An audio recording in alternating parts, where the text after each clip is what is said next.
Factorii mutageni, consecințele mutațiilor genetice. Introducere.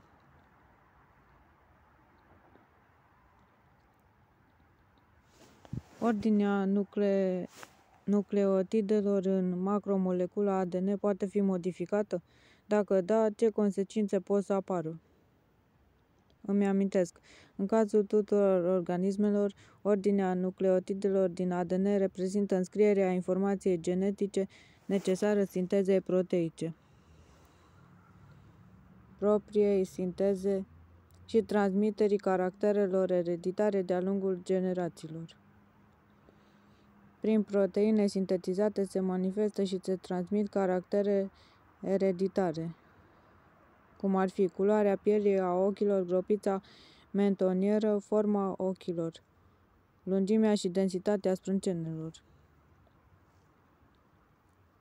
Învăț.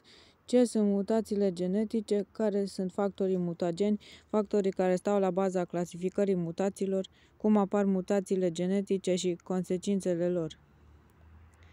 Mutația genetică, figura 1, 2 și 3, reprezintă o modificare a structurii și a funcției materialului genetic care nu este o consecință a recombinării genetice.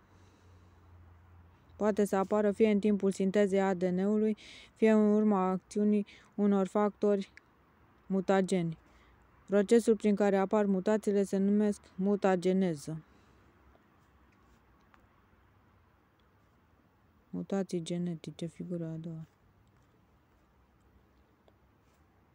Figura 1.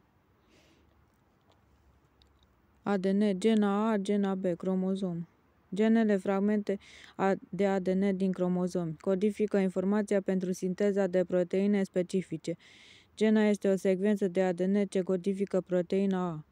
Gena B este o secvență de ADN ce codifică proteina B. O genă mutantă are o eroare în secvența de ADN ce duce la sinteza unor proteine mutante cu structură modificată.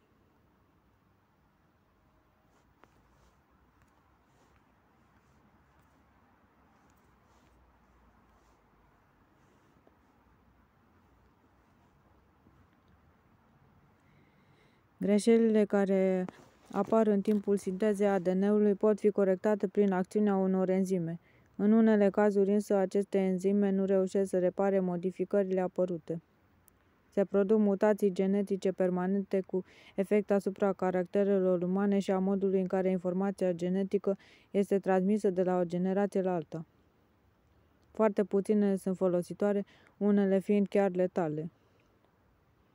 Factorii mutageni pot fi fizici, radiațiile neionizante, ultravioletele și ionizante, X, gamma, alfa, beta.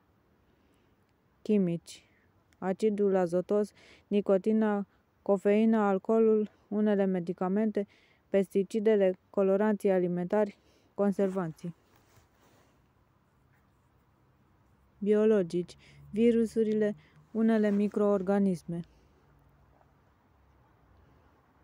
Clasificarea mutațiilor se face în funcție de anumiți factori. În funcție de cantitatea de material genetic afectat, există mutații. Numeric cromozomale afectează numărul cromozomilor.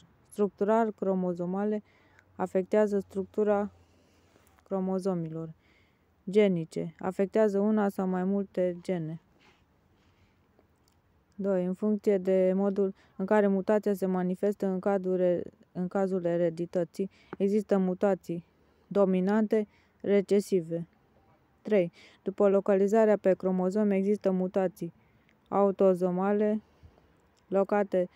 localizate pe autozomi, heterozomale, plasate pe heterozomi, cromozomii sexuali. 4. După modul de apariție pot fi mutații naturale sau spontane, artificiale, provocate de om. 5. După tipul de celule în care apar, mutațiile pot fi gametice, sunt mutații ereditare ce vor fi observate la descendenți, nu neapărat la descendenții următoarei generații. Pot sări una sau două generații somatice, care nu se transmit la descendenți. La om, în multe cazuri, mutațiile sunt letale, împiedicând dezvoltarea unui organism anormal. De exemplu, aproximativ 20% din sarcini sunt avortate spontan înainte de 12 săptămâni și dintre acestea 50% prezintă anomalii genetice.